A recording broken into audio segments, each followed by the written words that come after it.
Canning does not have to be scary or intimidating. It's not a hard process. It can be a lengthy process sometimes depending on what you're going to can. Once you do it a few times, you'll enjoy doing it. Today I'm doing chili. I'm going to try to give as much detail as I can. I'm going to start with the supplies that you're going to need, that I suggest getting everything ready in the beginning before you try to start cooking your food or deciding what you're going to can. Get all of your equipment laid out. The basic equipment you're going to be needing are your lids. I'm going to be using the wide mouth jars today, and that takes the wide lids and rings. I've already got my rings washed, or my lids and the rings are washed. For today, I'm doing pressure canning. Pressure canning, you do not have to sterilize your equipment because it's going to get sterilized in the process. That's different with water bath canning. Pressure canning, there are certain foods you must pressure can. And for the chili, because it has meat in it, I need to pressure can. You need to pressure can anything that has meat in it. And I've made the chili up. I've got the hamburger meat in it. So I'm going to be doing the pressure canning process. So I know that my canner will hold 7 quart-sized jars, so I've already got those laid out, the lids and the rings. You're going to need your little tools. This is the jar lifter that you will use to put the jars in and take them out. This is a magnetic stick, and that's so you can get the lids out of the hot water. This is a measuring stick. It has a stepped measure, and according to the recipe that you're using, you're going to use a certain headspace. So you're going to measure. I don't have a, yeah, here we go.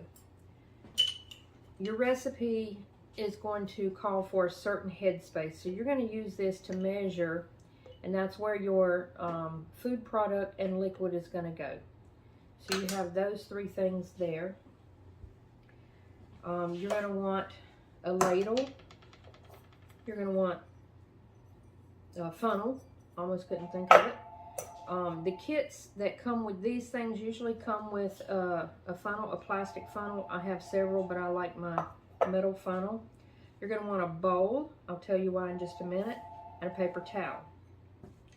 White vinegar is for the bowl because you're going to clean those rims after you've put your food in there. You're going to want to dip it, your paper towel, in some vinegar, and you're going to want to wipe your rims down real good, because if you get any food product or juices on those rims, your lids might not seal, probably won't seal. You're going to have a book that comes with your canner. In that book, the only place you're really going to need the instructions, your book, based on your canner, is going to tell you how much water to put in that canner, because they're all different. In my case, it's 3 quarts of water that's going to go in the bottom of the pot. I use 2 books. They're both by Ball. One is thinner, one is thicker. They just have different recipes in it. I don't venture too far from the canning books because they are tested recipes, processing times. They've been tested in a lab to know that your processing time and the ingredients are balanced and work proper for preventing botulism. Now, if you're doing anything that is meats or non-acidic foods, you want to pressure can.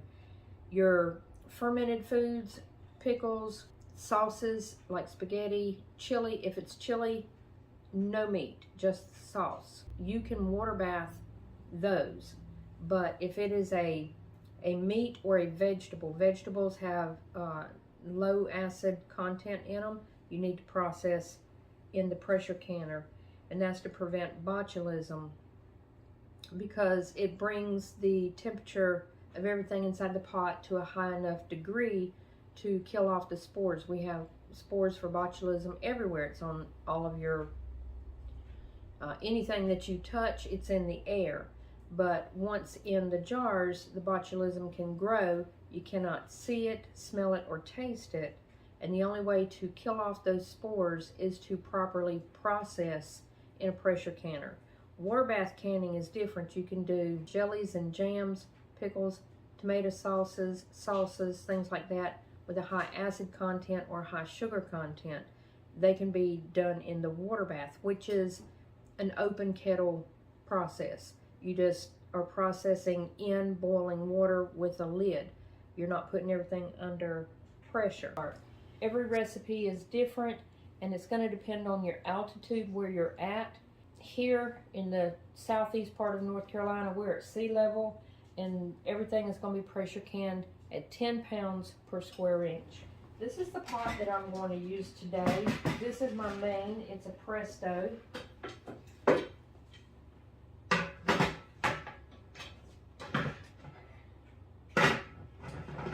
All of them have a V on the lid and the handle. You line those V's up, and then you twist and it locks. And that lid is super tight. It's not going to come off. On this one, this is a 23 quart. That does not mean it'll hold 23 quarts jars. It will not. It holds 7 quart jars. It'll hold a lot more of the smaller, the pints and the jelly size jars. You can stack. For quart jars, like I've got in here, that's only going to do 7 at a time. This one has a gauge. I like using the gauge more than I like using the ones without the gauge. Here's the vent tube where it will vent steam out during the process before you put your regulator on it. This is another.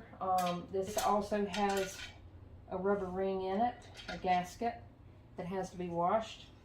And before you use them, you are supposed to hold your lid up to the light. And you're not going to see through this hole, but this hole here, you should be able to see light. If you can't, you need to take something to go through that hole, paper clip or something, and clean it out. I already have the rack in the bottom of my pot. Tilt this, and I have my 7 jars in here because my jars are already washed and ready to go. And what I will do, because this pot, the instructions per my book says 3 quarts of water, which equals 3 inches. So I will take a quart jar, fill it up, and pour 3 of them in here. And it really only brings the water to about right here. That's all the water that's needed to get started. You need your jars to be as hot as the product you're putting in it. I'm already reheating my chili on the stove. It's going to be hot. So what I'm going to do is I'm going to fill these jars halfway with water plus the 3 inches in here and bring that up to a steady boil. Not really, I don't have to bring it to a hard boil. I just need it to boil for a few minutes on a gentle boil to bring the water and the jars up to a hot temperature. That way I'm not putting a hot chili into a cold jar and risk breaking the jar. So I'm going to get this on the stove and get it ready, and I will come back when I'm ready to put the chili in the pot. Okay, I have put my jars in the canner. I have the rack on the bottom. I have the 7 jars, and I have filled them halfway or a little less than halfway with water. I have my 3 inches of water in the bottom of the pot. So I've got my burner on, and I'm going to bring that up to just a gentle boil. Here's another thing. I don't stick to it, but the rule of thumb is not to do canning on your glass top stove. Better if you can do it on a gas stove. A regular electric stove with the regular eyes on it is sufficient. The glass top is not designed to do your canning on it, and that's because of the weight of the pot and the extreme heat that transfers to the stove. So far so good. I haven't messed up my stove, but it's on its last leg anyways, so I don't worry about it. The last thing I want to say about what goes in here is you want to put a splash of vinegar. Just put it directly into the water, not in the jars. I eyeball it. I don't measure it, but just a splash is sufficient, because if you don't, then you will end up with a powdery looking residue on your jars when you're finished, and that vinegar, white vinegar, will prevent that from happening to a certain degree. I still have to wash my jars off, but it's not as hard. They don't have to be scrubbed off. But if you get that buildup on your jars, you'll know what I'm talking about. So a little splash of vinegar in the water before you start your process. My jars over here have heated up to where I want them to be, and my pot of chili is heated, so I'm ready to start transferring jars and put the sauce in the jars. But first, what I'm going to do, I'm going to empty a couple of jars and set them on the counter. They'll stay hot for, a few minutes. My lids, which are not required to boil anymore like they used to be, but I still like to throw them for a minute or two in the bottom of the pot and get them nice and hot. It'll soften up the rubber gasket on them, and to me, I feel like it helps them to seal better. So let me get my jar lifter. Any other time, I would like to save this water and use it, maybe let it cool down and feed my plants, but since it has vinegar in it, I'm not going to do that. I'm just going to pour it out. I'm going to set a few jars over here. They will stay hot.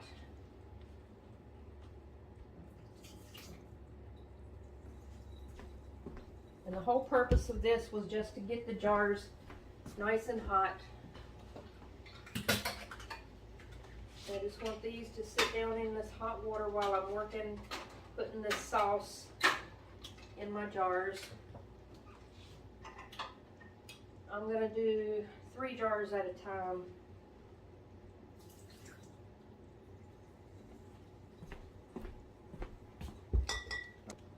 So now I have my jars over here. I get my vinegar.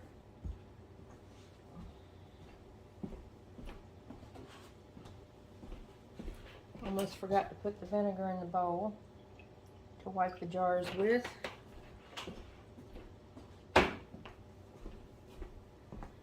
So now I'm going to just fill these jars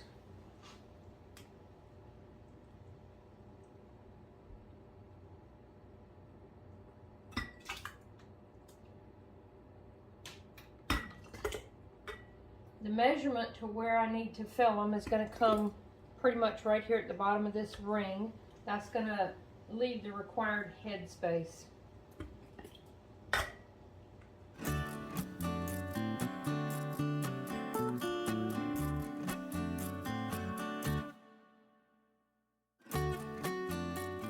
Okay, so now I'm going to take my paper towel and I'm going to clean the rims.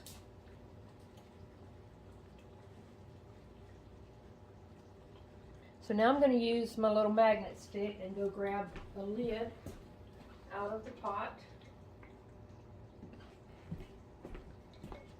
I'm going to put the lids on those 3.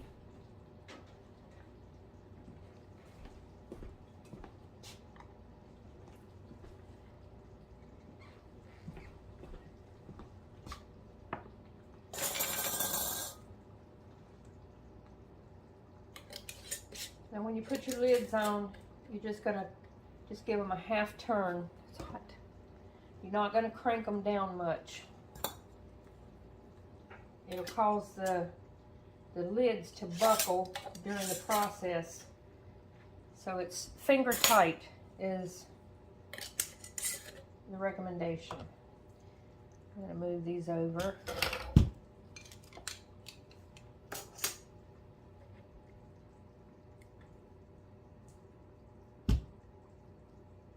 Finger tight. Now I'm going to go get more.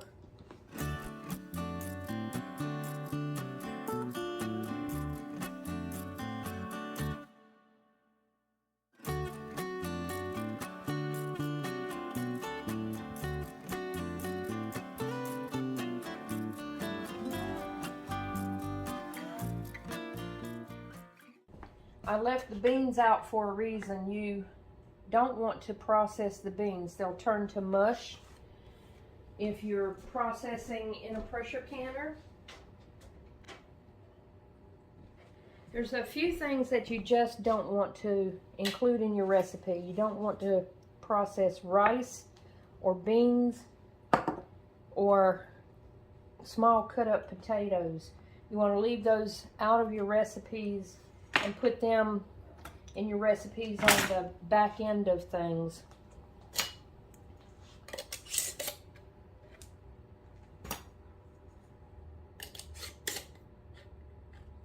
Okay, so I only got 5 quart jars. These are quarts. So now I can carry these over and put them in the canner. So I have my 5 quarts in there. I've turned the burner up. I'm going to get it to come back up to heating up. And I'll put my lid on in just a few minutes. Now I'm going to put my lid on the pot. I'm going to line up the 2 V's, the one here and the one on the handle. You really can't see it, but I'll try to turn it around. Anyways, those V's are lined up. Now the lid is sealed. Now what's going to happen is I'm going to wait a while.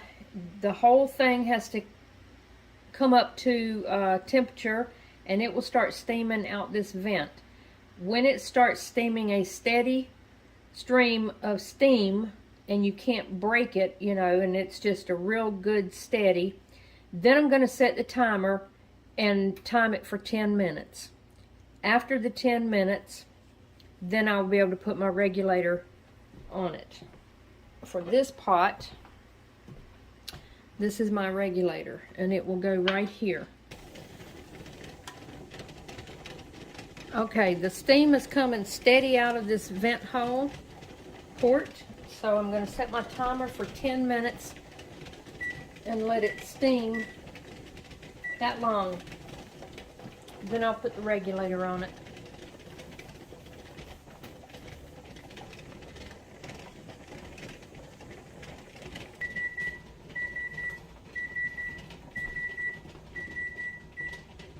Okay, the 10 minutes are up from letting this vent steam out.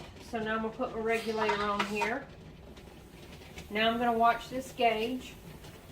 I need the gauge to come up to 10 pounds PSI. During that time, this vent here, when it's starting to rock now, that's going to pop up and stick. And it's going to seal it off. Right now it's letting steam escape. But that will seal when I hit 10 pounds and that has sealed. I will start the timing on the process. We haven't even got to the process yet. For this sauce with meat in it, it's to process for 90 minutes. Now, if it had been just a sauce without any meat, it'd been like 25 minutes. But when you add meat into it, you have to process it a lot longer. So it'll be 90 minutes, but you don't start your timing until you have hit the 10 pounds of pressure. Okay, I've turned my pot down a little bit, the canner, because I've gotten up to 14 pounds and I don't want it to go that high. I need it to drop down to 10. I set my timer for 90 minutes. That's the amount of time to process the chili with meat. I don't have to change my processing time, but I do need to turn the heat down so that the temperature and the pressure can come down. Sometimes you go well over and it's not good to do. As you can see, it's at 14. But turning the burner down a little bit will bring the pressure down, and in a few minutes it'll drop down. But I'm continuing to watch my time. So, and then if you can tell, this little thing here popped up. That's sealing the pressure in. It's a second vent, but it seals the pot and it's going to keep all of the steam inside. Hopefully it doesn't take too long to drop down to 10. It took about an hour to bring it up to the pressure that I wanted, but as soon as it hit 10, I guess I had it set a little high on the temperature. It just shot up to the 14, but it'll come down in just a minute.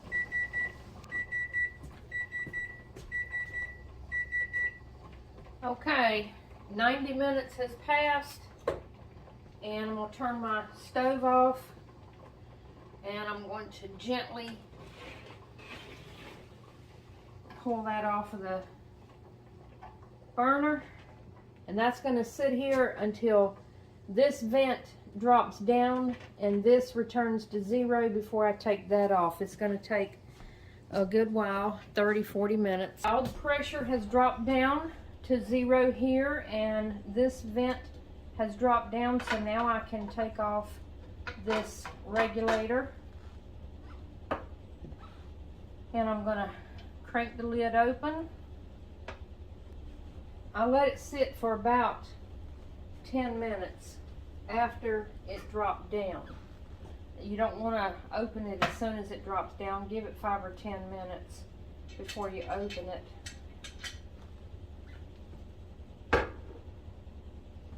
Now I'm going to take them out. I'm going to put them right here to sit for 24 hours. Well, not 24, but just overnight, so they cool down really good.